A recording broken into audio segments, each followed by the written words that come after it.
Chères Vendroises, chers Vendrois, cette année, vous le savez, a été particulière à cause de la pandémie mondiale de Covid-19.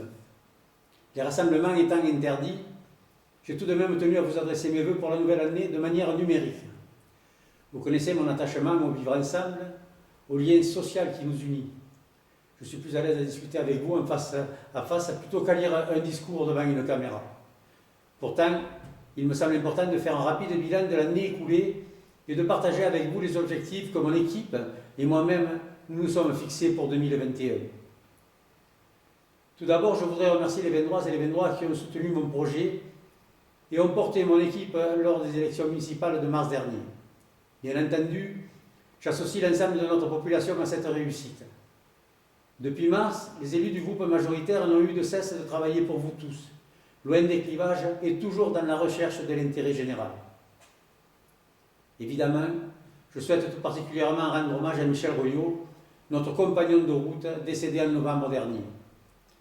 Il nous manque beaucoup, sa présence tous les jours en mairie et son investissement en faisait un adjoint d'une grande valeur. J'aurai également une pensée pour Raphaël Sandonato, Jacques Suire et Jacques Tolosa qui nous ont quittés dernièrement. Vos élus, notamment les nouveaux, ont débuté leur mandat de la manière la plus difficile qui soit, c'est-à-dire confinés. Comment en effet mettre en place une politique quand on est enfermé chez soi? Je peux vous dire aujourd'hui que le défi a été relevé dès le premier confinement. Les réunions ont continué à se tenir en visioconférence, notamment les séances du conseil municipal, garantes de notre démocratie. Vos conseillers municipaux ont organisé le maintien des écoles et la crèche pour accueillir des enfants des personnels prioritaires. Ils ont préparé la saison estivale dans l'incertitude la plus complète, en prenant le risque de recruter des sauveteurs sans savoir si la plage allait réouvrir. Grand bien leur en a appris. Ils ont organisé un service minimum d'entretien des rues, d'accueil téléphonique à la mairie, de portage des repas chez les personnes fragiles, de portage de livres à domicile, de cours de musique à distance. Ceci n'a été possible que grâce à la disponibilité et au professionnalisme de nos agents municipaux. Je les en remercie.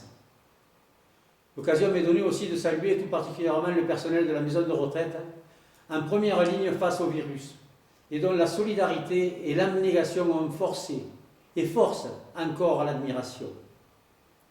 La Covid-19 est toujours présente, nous avons hélas appris à vivre avec. Nos festivités ont été annulées pour limiter au maximum le brassage des populations. Les salles municipales accueillant nos associations ont dû fermer. Certains de nos commerces et de nombreuses entreprises ont subi de plein fouet cette crise sans précédent à notre époque. Le déconfinement, le reconfinement, le couvre-feu ont rythmé nos vies et nos activités ont dû être adaptées à chaque période caractérisant cette pandémie. Nous avons pourtant réussi à déjà mettre en place une partie de notre programme. Je retiendrai plusieurs mesures phares. La gratuité pour tous de la médiathèque dès le 1er janvier 2021. La mise en place d'un soutien scolaire pour nos jeunes de 9 à 14 ans à un prix basé sur le quotient familial, défiant toute concurrence. Avec l'aide du département de l'Hérault, la plantation de 50 arbres et la création de la voie verte le long de l'étang. L'extinction de l'éclairage public de 1h à 5h du matin, effective très prochainement afin de limiter principalement nos émissions de gaz à effet de serre. Nos efforts continuent aujourd'hui. L'année 2021 devrait les voir se concrétiser. Je pense à la déviation de la rue du Stade et à, enfin, le début des travaux de notre salle multiculturelle Georges Rosy. La passerelle reliant le parking de la Roselière à la rue du Stade, au-dessus du ruisseau de la Carrière-Rasse, est aussi l'un de nos projets pour 2021. Le lotissement, les terrasses de Castelnau, derrière les écoles, devrait aussi démarrer grâce à la modification de notre plan local d'urbanisme. Je pense aussi aux travaux à mener toute route de Valras, afin de terminer la mise en sens unique de la traversée du village. La piste cyclable du département reliera quant à elle le domaine de Baïssan au port du Chichoulet avant la saison estivale.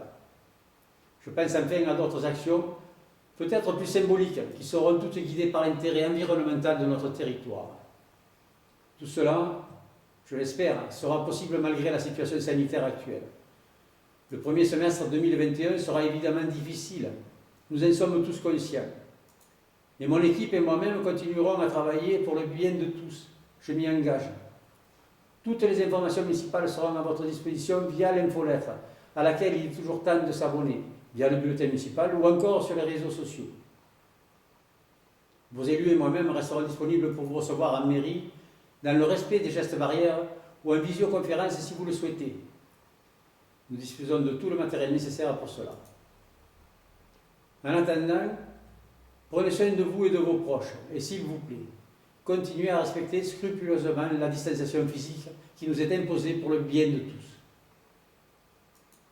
Et au nom du conseil municipal, je vous souhaite à tous une belle et heureuse année 2021.